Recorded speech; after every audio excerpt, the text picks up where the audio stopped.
My talk is really going to be about how we deal with gram-negative bacterial pathogens. And I think we don't need any more information about how important this is, whether you're a physician or whatever you're doing. This is the Jim O'Neill report that says that this is going to be the most important problem by 2050 that's going to kill more people than cancer, diabetes, diarrheal disease, road traffic accidents, and anything else. So we have to tackle this.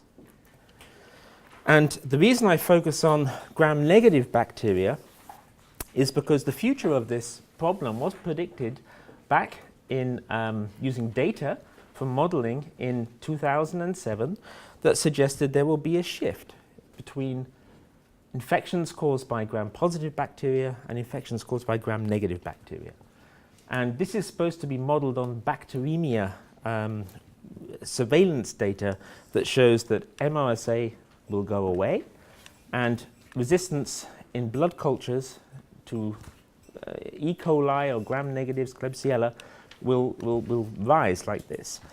And this was predicted back and published in 2011, but the trend is actually pretty correct to what we are seeing if we look at surveillance data. So this is bacteremias per 1,000 population, that's 8% around here. 80, so that'd be 8%. I think we are around that, even higher. And if you go to certain countries, it is way above that. If you go to India or you go to Greece, it is 50 or 80%. So that's why I want to focus on this problem. So the organisms we're talking about are E. coli, Klebsiella, other Enterobacteriaceae, and non-fermenters. And if you work in infectious diseases or in a hospital or whatever, these cause an enormous range of infections. No matter what branch of medicine you work in, you're going to see these. Colonization, minor infections, urinary tract infections, pneumonias, intra-abdominal infections, bacteremia, sepsis, and even meningitis. And this is only going to get worse because we've exhausted the pipeline of antibiotics we have to deal between the two paradigms. So we know resistance is inevitable, but for gram-positives, we still have a lot of agents which we can still use. For gram-negatives, we are very, very limited. I'll talk a lot about these. And there is nothing really in the pipeline. So that is the problem. So in clinical practice and in hospitals these days, we tend to tackle problems by looking at what we call a bundle of interventions that are needed to tackle a problem. So whether it's dealing with a heart attack or dealing with sepsis, then we have a bundle of things which if we do them individually, they don't have a great impact. But if we can combine them and do them all together, then they will have an impact and they will be able to tackle the problem. So this is my idea of how you would go about tackling antimicrobial resistance if you're sitting in the clinical field. And you know, these are pretty straightforward. We need effective surveillance structures to find out what the organisms are. We need to know how to detect them correctly and the methods we use to do that. Then, most importantly, we need to know how to treat them, and we need to know how to control them. So this is my, if you like, my bundle that I would propose as the way you would try to tackle the problem, predominantly of gram-negative resistance in hospitals or further more wide. So we've heard a lot about how resistance spreads. We know that it probably comes from the environment. It gets onto plasmids. It gets into different clones which are successful. It spreads between species. But now we tend to talk a lot about so-called high-risk clones. And these are bacteria which are either of great clinical importance, they have a high ability to spread within healthcare institutions, or they cause very severe disease, invasive disease, bacteremia, for example, or they actually colonize humans for large periods of time. So this is a sort of mind idea that we have about how we think about the bacteria that are involved in causing problems and AMR infections.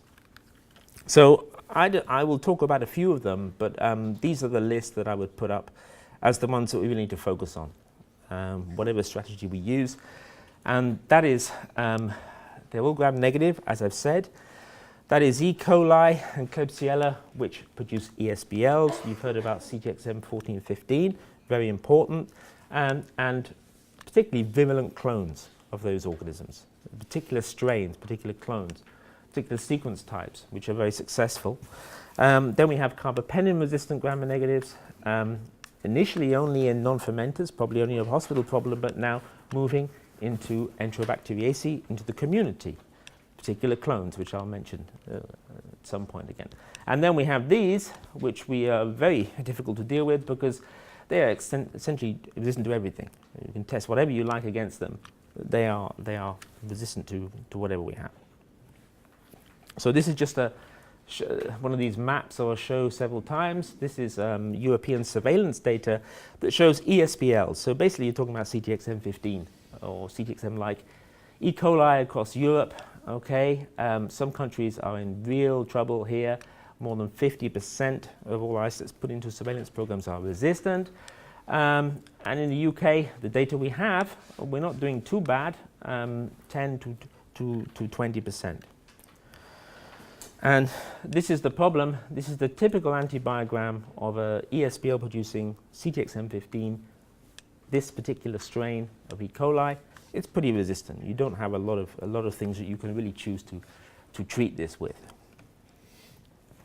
So one of the studies we've been involved in, and it goes back to the environmental stuff that we've heard about this morning, is to try and where do ESBLs come from? And this is a study we're doing in collaboration with the Department of Health, Public Health England, various centres around the UK to try and understand where ESBLs come from and whether they come from the environment, whether they come from people, whether they come from food, whether they come from animals, whether they come from slurry, wastewater, sewage, etc. So this is a study that's ongoing, and we are sampling all of these compartments, if you like. We've sampled 20,000 people. We've sampled lots of sewage. We've sampled lots of meat. We've sampled lots of farm animals, and eventually the sampling is now done, but we put it together and do some comparative genomic studies by whole genome sequencing to try and find how this can all be put together. So I can't tell you any of the results of that yet, other than that I know in my hospital, when I sample my patients, I'm actually a red dot here in the patients. And this is more than 25% of the people we sampled here are carrying around ESBL producing E. coli, which is like you're getting towards Greece and Italy here, if that's true. So the ESBL problem then leads us into another problem, which is how you use and treat things on a daily basis. So because of how resistant this organism is, we tend to use carbapenems. We tend to use meropenem, imipenem to try and use this as the treatment of choice. And we do that because we don't want to treat patients who are infected or have bacteremia with the most active agent, because if we don't do that, then they die. So what you find is that carbapenems are massively overused, and that even when you get a completely sensitive E. coli out of the blood culture, no one will ever change it back to giving them amoxicillin or cephalosporin. And these drugs are now generic. They've become workhorse antibiotics. And I think that we will soon see some kind of initiative or targets to try and reduce the overuse of carbapenems in hospitals, because it's quite common that I would come back, go around my ITU of 40 patients after a weekend, and 20% of them, even 50% of them, are receiving meropenem for no real reason. Because if you use carbapenems and you overuse them, we know we'll get resistance. Carbapenem resistance is nothing new. It's been around for a long time, ever since they were introduced. But previously, it's been due to just mutations in the organism itself that upregulates its own AMP-C or loses a porin. You give it for 30 days, okay, it becomes resistant. 0.5 MIC of meropenem here to 256 after giving it for 30 days. Why someone would give someone imipenem for 30 days, I don't know, but that's what happens.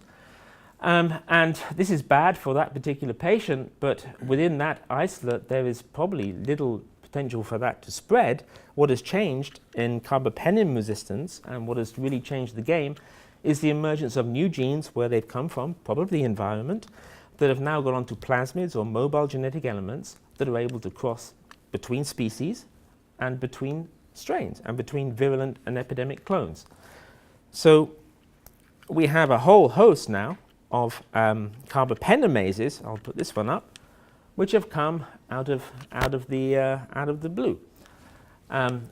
Many of these from environmental bacteria, so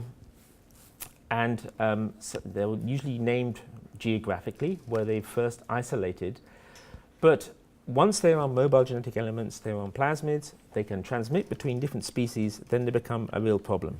And that's I just saw this yesterday, just reported. We now have one from Brazil, a new one, and that's a Class A, which whether that will become an important one, we don't know.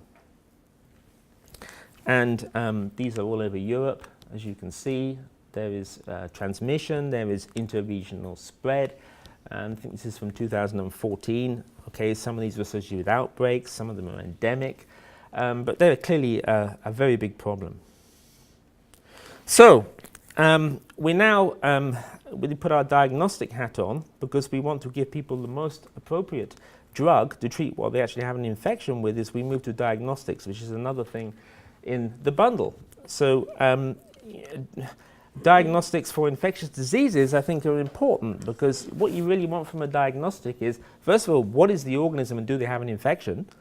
So you need to be able to identify it by whatever means. You need to know how to treat it, either by looking at the MIC or genotypic method, and have we seen it before, to type it. And what you need is a test that will either rule in or rule out the patient you're trying to treat at the point of decision. And that's why you've probably heard about the Longitude Prize, which is really important, and it's really focused on trying to work out diagnostics for AMR and those who need to be treated with what we have. So what are the options for diagnostics? So most diagnostics now in clinical hospital laboratories, identification is certainly done by mass spec, by MALDI-TOF mass spec. So that's a big advance in the last maybe 3, 4, 5 years. Most hospitals are using now mass spectrometry to identify bacteria, which is fine when you've invested in the machine. It's very quick, and it tells you what the organism is, but that can perhaps be adapted to also look for resistance phenotypically by incubating the organism first with a drug that you think it may have an enzymatic mechanism to destroy. As you can see here, this is an attempt to try to use MALDI-TOF to detect carbapenemases in various species, but you see peaks disappear because they're hydrolyzed when you put them through the mass spec. So that's one way, and it's fairly quick, although you need to incubate them with the organism, with the drug that you want to hydrolyze first. This is the other one that we looked at, and I go back to make the point because we're looking for point-of-care tests and rapid care tests. So this is a mass spec linked to a PCR-based amplification system, and I mean, this is enormous. This is the size of a car, basically, and you know, this is not a point-of-care system, but it is a PCR-based way of identifying the bacterium, identifying the resistance genes, and identifying what they are by mass spec. Works like this: you extract the DNA, you do some array with a load of primers, and then you run it through the mass spec, and you size the product by mass spec, and the product will have a different sequence. So the sequence of that product can be worked out mathematically to tell you that there's so many ATGs, whatever. It's fine, and that's been used in a study, particularly in the critically ill, where this technology has been put in a few labs in Europe. We were one of them that uses the technology to try and see if we can get better and quicker identification of organisms and their resistance genes in critically ill patients. I can't tell you the results of that yet because it's ongoing, and that's what the study is. Of course, we also have whole genome sequencing within this pot for detection and of organisms. So we have these machines, sequencing at the touch of a button, okay, less than £50 per genome, produces lots of data, but a lot of analysis, and you need good bioinformatics to sort this out. And there are some platforms that allow you to do this, put the data straight into a website, and you'll find this one's not very exciting. Okay, it only brought up 10.1 out of a multi-drug resistant E. coli that we put through it, but so not very exciting, but it's a competitor. Is this the end of culture? I don't know. I don't think so, because if you want to win the Longitude Prize, it doesn't need enormous machines. It doesn't need great big boxes that we put things through. Still simple things, maybe reverted to. These are various tests for carbapenemases. This one, CarbaNP or CarbaBlue, has been debated about whether you can just use acidometric modification of the media. If it produces a carbapenemase, you can run it on a lateral flow device, or you can put a swab from someone straight into a media that has a chromogenic substrate, which is hydrolyzed by that. So I don't know, it may not take a great thing to win the Longitude Prize. So couple of slides on control, because control is really difficult and it brings up loads of issues. So what we do when we usually find someone who has one of these resistant organisms is we do them as screen people and we isolate them, but it brings up enormous issues. Who do you screen and why?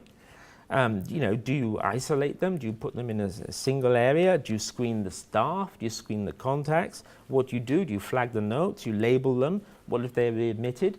And the thing with gram-negatives is not like MRSA, because what can we do about it? We'd have no way of knowing how to decolonize them or do anything to try and eradicate the organism for them.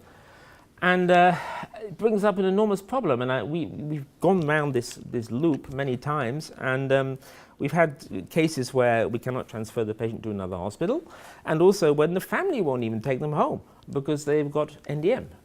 So it brings up enormous issues for us to try and do. But if you want to screen, then you can do it, and there are various medias that you can use to see if they are carrying the organism or not. My last bit is really on treatment, and this is what I'm most interested in, because we treat these problems. And go back to gram-negatives, because look, this is the so-called pipeline of antibiotics we have, and there is nothing that is novel or new coming to deal with the problem of resistant gram-negative bacteria. This is a typical antibiogram of a KPC, NDM, or OXA48 producing E. coli, Klebsiella, or whatever strain you want to call it. It is basically resistant to everything, maybe to these two. So your lab will give you an antibiogram, okay, tigecycline or colistin. I'll talk about those. Tigecycline, this is a good example of how to destroy a drug's credibility. So we see tigecycline was made to, as not to treat gram-negative bacteria at all. It was made to treat skin and soft tissue infections due to MRSA or the staph. But because people saw that it was had some activity against gram-negative bacteria, it was used for things like this. And we did that, and what you find is you get resistance to tigecycline within 5 days. This is an Acinetobacter, just mutates, upregulates the efflux system, and you have resistance. And you get clinical failures, and then you also get the drug is destroyed because the FDA says this drug is unsafe and should not be used to treat serious infections with any of these bacteria. So that leaves colistin and polymyxins, and these are very interesting drugs. So these are, again, are old drugs which have a very unique mode of action. They bind to LPS. Well, we don't really know how they work. It still needs to be worked out.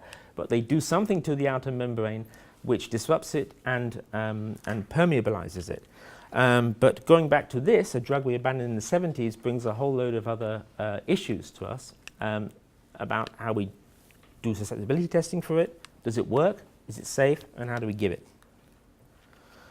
And this is an example, colistin or polymyxins are a good example of the way we're trying to rethink how we use what we have. And I put these people up here because there's a big initiative, I think, in trying to reuse, repurpose, or revitalize or refine what we already have, old antibiotics.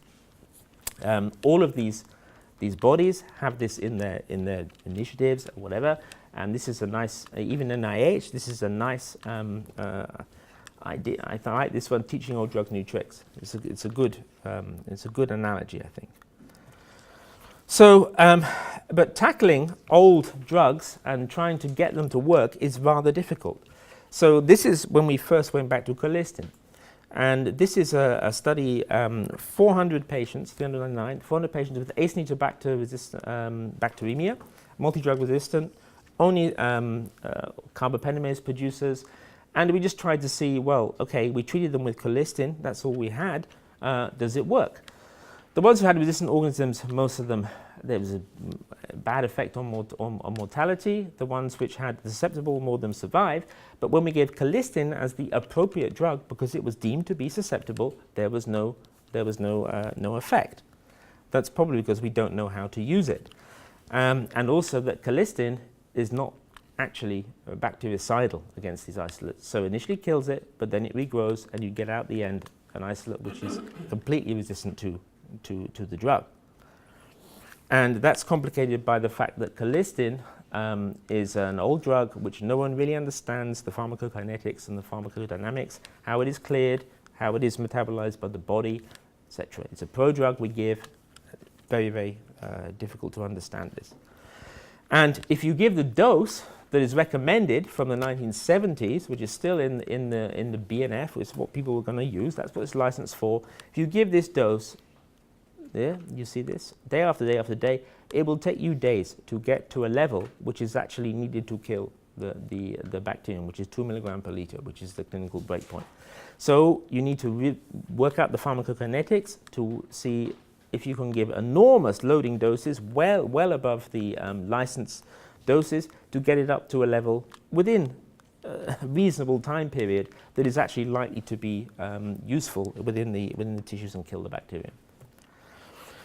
So, but colistin has other properties, and it is active on its own, but it also is active in combination with other antimicrobials, and you'll see a lot of it being used historically with rifampicin, and you can show synergy for this in vitro.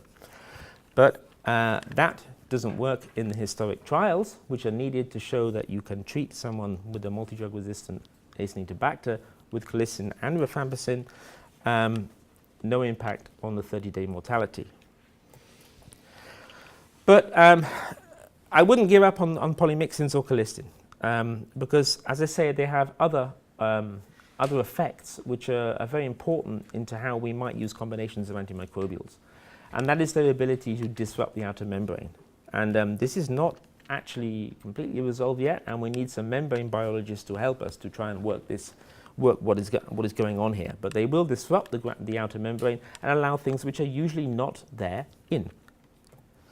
And this is what we've been doing for the last few years, is looking at strange combinations which usually have no activity against gram-negative bacteria in combination with colistin. So this is vancomycin. This is glycopeptides against Acinetobacter gram-negative bacterium, which there's no activity. A little bit of colistin, we can make it exquisitely sensitive to glycopeptides. You can see it here. I show this because it really shows the reduction in the MIC. It's enormous, and it works in the kinetic assay, in the time kill assay. So we can show that in vitro. Does it work in vivo? So we can't afford mice to do these studies, but what we can afford is caterpillars. So we use these often to assess, get a little idea of whether this will work, because we can inject them with the thing we want to test, the organism. We can treat them with drugs at doses we believe are the correct dose, and they will either die or survive. And this has been correlated often with what you might get if you did it in mice. So we start with these galerias, and this is just basically showing that same time kill. This is colistin teicoplanin. Obviously the black line is they're all dead, no drug. Colistin sort of works and it tails off. Teicoplanin doesn't work at all, and the combination works. And we've taken this to look at very many agents now. Glycopeptides, gone back to rifampicin, but against a different group of pathogens, tigecycline, even daptomycin. So we believe this is something in this. The best we have found is colistin and fusidic acid. Remember, we're still trying to use old antibiotics and revitalize them because that's what we have. And this is extremely potent when we look at the indices that we would think are showing the degree of reduction in MIC. Certainly against Acinetobacter, it's very important. But the caveat we always have is Pseudomonas, we cannot find anything with colistin to touch this. We have followed up on fusidic acid, and the interesting thing about fusidic acid is that this also works against colistin-resistant strains, which is rather unusual. Why would none of the other combinations really do? So there is something to be understood about how these two antibiotics are interacting, and I don't think it's all just permeabilization or permeability. It's active against most species, and we found it very, very difficult to generate resistance to this combination over what might be a 5-day treatment course. And this is just showing in the caterpillars, yeah, it works when we give a dose we think is correct. Then we go to mice, not so good. So this is a small study, but with mice we could not show much of a difference. We could show that they gain more weight if they're treated with the combination after they've been infected with an MDR carbapenem-resistant Acinetobacter, but not survival on mortality. And this goes back to trying to dissect the pharmacokinetics and the dosing of, because we don't know the dose. That's the issue. So we have some nice friends who work in mathematical modeling of and work out pharmacokinetics for us.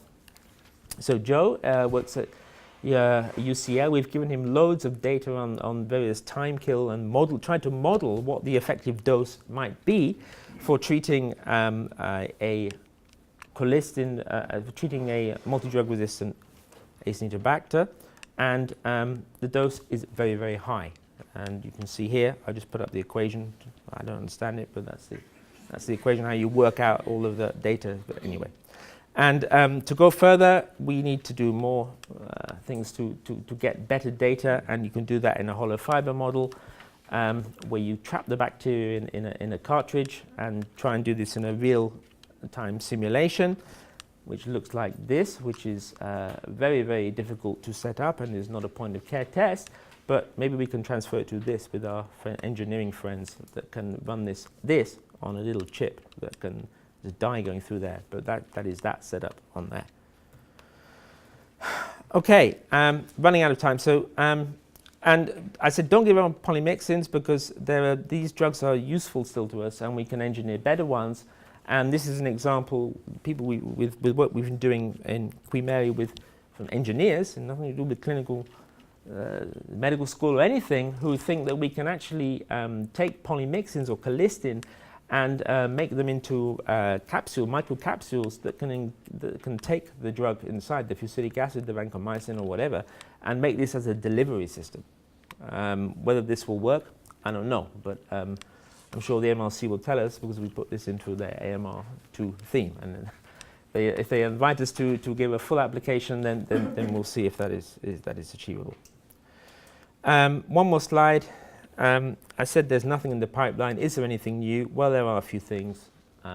These are company things. They still need to be looked at. New beta-lactamase inhibitors, siderophilmonobactams, okay, some new polymyxins. And what I want to say is that are these going to be used alone or in combination? And the trial that is going into phase 3 now with this compound, BAL 372, I want you to note that it's only going in combination. It's a good drug. It fools, it's basically as trienam, which has got a metal moiety to it, which makes the bacterium think that it is actually iron, and it will take it up. Subverts efflux and permeability, but they're only going to take it forward as a combination therapy. And look at the amount of money that they needed to take this through. $89 million is what they've been given by BARDA to take this through phase 2, an early phase 3 trial in resistant organisms in VAP and pneumonia, I think. So that's my last slide. So I've just highlighted all of these, some of these areas and the things that can be done within them. I still stand by that these are all of the areas that need to be tackled and looked at, and there's plenty to do in that. And some people give us money. I'd like to see some more within that very soon, if possible.